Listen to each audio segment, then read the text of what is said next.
Përshëndetje të nderuar shikues, jeni me edicionin e lajmeve në Radio Televizionin Publik të Kosovës. Ligji për verifikim dhe konfiskim të pasurisë pa justifikueshme nëse i kalon filtrat e kushtetueses pritet zbatohet ndaj personave zyrtar dhe palëve të treta që dyshohet se kanë fituar në mënyrë të pa justifikueshme drejt për drejt ose tërthorazi. Më 5 dhjetor të vitit kaluar, ligjvënësit e miratuan në të 2 leximet, por ky ligj u dërgua në kushtetuese nga Partia Demokratike e Kosovës. Njohës të fushës mungesën e këtij ligji e shohin si anarki, ndërsa nënvizojnë se ky ligj mbetet një nga kushtet e rëndësishme për të bërë pjesë e mekanizmave ndërkombëtar. Ligji për Byron Shtetërore për verifikimin dhe konfiskimin e pasurisë pa justifikueshme ka kohë që vazhdon të pres sirtarëve të gjykatës kushtetuese. E vetmja përgjigje në pyetjet se ku ndodhet ky proces, edhe pse ende nuk ka gjykim, është se kjo lëndë është në procedurë të shqyrtimit nga gjykata. Ligji për Byron Shtetërore për verifikimin dhe konfiskimin e pasurisë pa justifikueshme përfundoi në kushtetuese në dhjetor të vitit 2024 nga Partia Demokratike e Kosovës. Në parim duhet 3 muaj ditë maksimumi në të cilën duhet gjykata kushtetuese të veprojë. Ky është një ligj i domosdoshëm, i cili duhet të krijohet edhe këtu në Kosovë, kam cekë dhe më herë, duhet të krijohet një SPAK, i cili është kusht për me hyrë në Evropë. Ligji për verifikim dhe konfiskim të pasurisë, nëse i kalon filtrat e kushtetuesës, pritet që të zbatohet ndaj personave zyrtar dhe palëve të treta, që dyshohet se kanë fituar në mënyrë të pajustifikueshme, drejt për drejt ose tërthorazi. Përfshin periudhën nga data 17 shkurt 2008 dhe periudhën brenda 10 vjetësh, nga momenti kur zyrtarët publik pushojnë se ushtruari funksionin e tyre. Ky ligj vlerësohet se mund të trondit sidomos elitën politike, ndërkohë që mbetet një nga parakushtet për të bërë pjesë e mekanizmave ndërkombëtar. Po mungesa e këtij ligji nënkupton anarki, që nënkupton mungesa e vedijes së autoriteteve zyrtare të shtetit për funksionimin e pushtetit shtetëror. Kështu që unë e konsideroj se është imediate e domosdoshme që të krijohet, domethënë SPAK-u i Kosovës.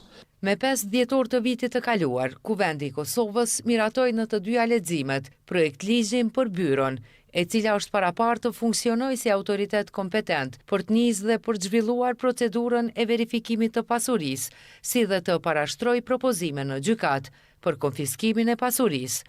Byroja, përveç një varg kompetencash për hetimin e pasurisë, është paraparë të raportojë Kuvendit një herë në vit për punën e saj.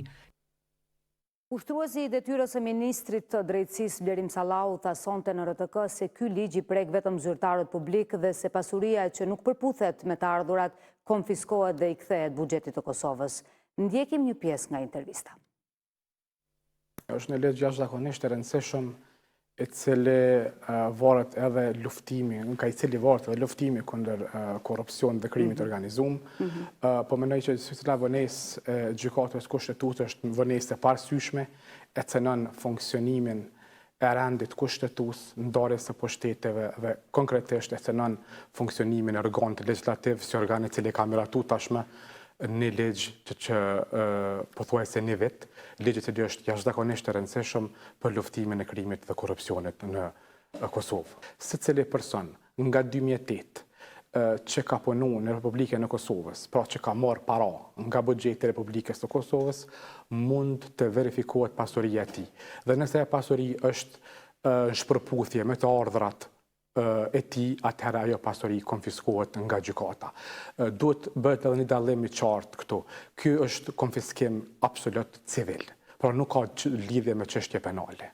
Është e krijuar një büro nga Kuvendi i Republikës së Kosovës dhe ajo büro bën verifikimin në kuptimin civil dhe nëse ka shpërputhje të pasurisë ndërmjet të ardhurave dhe personit zyrtar, atëherë ajo pasuri konfiskohet dhe kësaj bëhet i kthehet shtetërorëve të Republikës së Kosovës.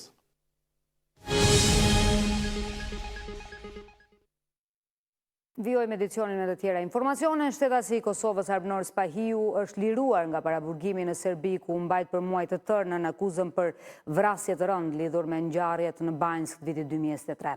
Ministria e Punëve të Jashtme ka theksuar se akuza kishte motive politike, ndërsa avokati Spahiut Arjanit Koci kërkon angazhim institucional lidhur me këto raste. Ish policia Armnor Spahiu është liruar nga burgjet serbe ku po mbahej për disa muaj. Këtë e ka konfirmuar edhe Ministria e Jashtme duke nënvizuar se akuzat e ngritura nga autoritetet e Serbisë kanë qenë të pabazuara dhe të motivuara politikisht, ndërsa paraburgimi i zgjatur ka shkelur të drejtën për proces të rregullt. Se Armnor Spahiu u mbajt në burgjet serbe në mënyrë të kundërlidhshme, tha për televizionin edhe avokati i tij Arjanit Koci. Këto disa muaj Armnori ka pas shumë vështira, kushtet nuk kanë qenë mira në burg ku është mbajt. Natyrisht ajo është burri i fortë dhe i ka kalu këto. Por Koci thot se pavarësisht angazhimit të ambasadorit të Kosovës në Beograd Jetish Jashari, që sipas tij nuk ka kushte infrastrukturore, angazhimi i institucioneve shtetërore për këto raste mungon. Ai shton se familjet e të burgosurve po përballen me shpenzime të mëdha. Te rasti i Armnorit ka pas ndihmë prej miqve, në këtë rast edhe i falenderojmë gjithë ata që kanë ndihmu, por ndihma e shtetit ka qenë zero. Prandaj Ministria e Punëve të Jashtme dhe krejt qeveria ekziston për qytetarën e Kosovës dhe ne presim që angazhohet për çdo qytetar veç e veç, edhe mu më ofrojnë një mbrojtje, një ndihmë qoftë veç me infrastrukturë. Unë për veti nuk kërkoj me u pagu, por duhet me pas një mbrojtje dhe duhet me qenë një trup koordinuese e cila merret direkt me çdo arrestim që bëhet në Serbi. Ju po e dini arrestime në Serbi janë arrestime politike, edhe kanë me vazhdu. Avokati Koci paralajmëroi se së shpejti nga burgjet serbe mund të lirohet edhe Hazir Haziri, 80 vjeçar, i arrestuar nga policia e Serbisë.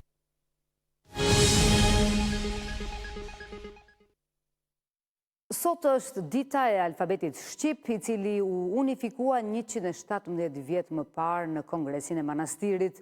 Kjo ditë simbolizon bashkimin e shqiptarëve rreth një alfabetit përbashkët që u bë themeli gjuhës, kulturës dhe identitetit kombëtar. Këtë ditë uruan shumë personalitete nga të gjitha trojet etnike, ndërkohë që kryeministri në detyrë Albin Kurti qëndroi në qytetin e Manastirit, që sot ishte epiqendra e vizitës në nderim të personaliteteve të kohës. Në qytetin e Manastirit, por edhe në shumë qytete të tjera në Maqedoni të Veriut u shënua dita e alfabetit shqip. Kjo datë vazhdon të mbetet simboli i identitetit, kulturës dhe unitetit ton kombëtar. E ndjekim kronikën.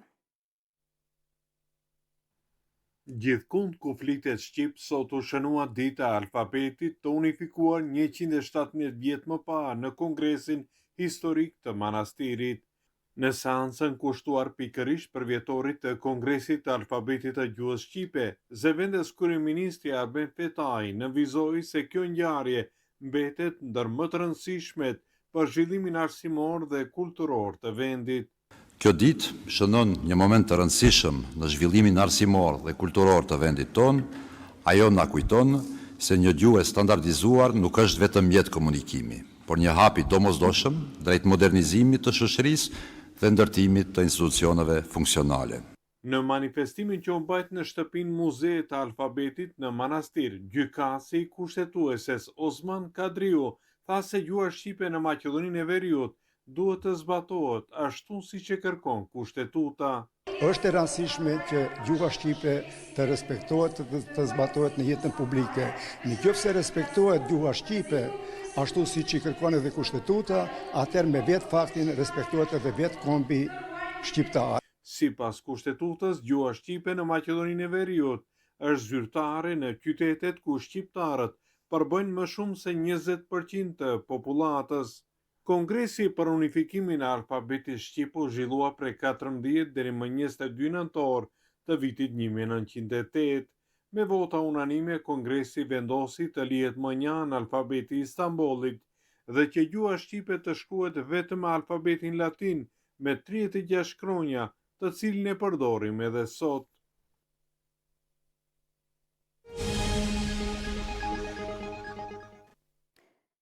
Shohim tani zhvillimet kryesore. Nga bota, aleatët kryesorë të Ukrainës kanë reaguar me shqetësim ndaj planit amerikan për të dhënë fund luftës, duke theksuar se disa prej propozimeve prekin kufin dhe kapacitetet mbrojtëse të vendit.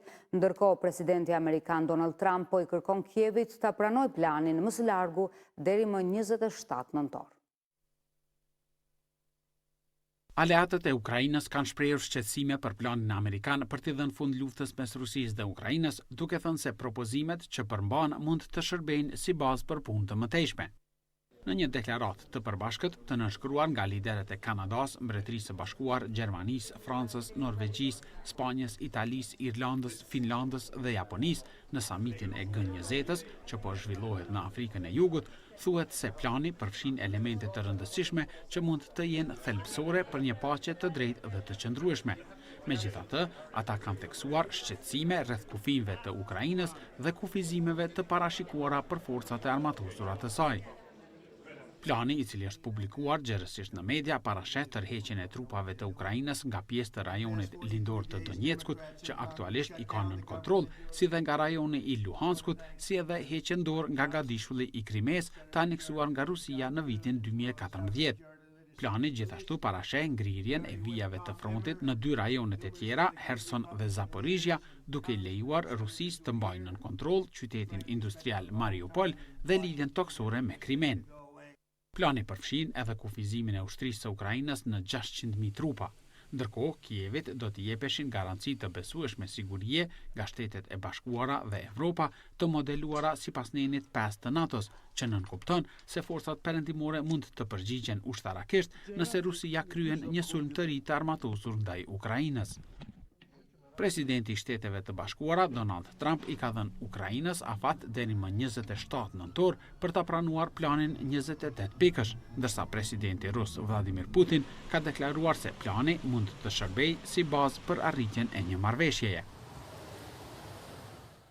Më shumë se 300 nxënës dhe anëtar të stafit të një shkolle katolike në Nigerinë qendrore janë rrëmbyer nga personat armatosur në një nga incidentet më të mëdha të këtij lloji në vend vitet e fundit.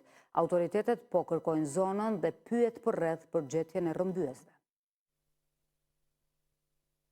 Më shumë se 300 fëmijë, nxënës dhe anëtar të personelit të një shkolle katolike në Nigerinë qendrore dyshohet se janë rrëmbyer nga personat armatosur. Shoqata e Krishterë e Nigerisë ka njoftuar se 303 nxënës dhe 12 mësimdhënës janë marrë nga shkolla e Shën Maris në Papiri në shtetin Niger. Rrëmbimi i nxënësve dhe personelit ndodh në një kohë kur sulmet e grupeve të armatosura janë shtuar ndjeshëm.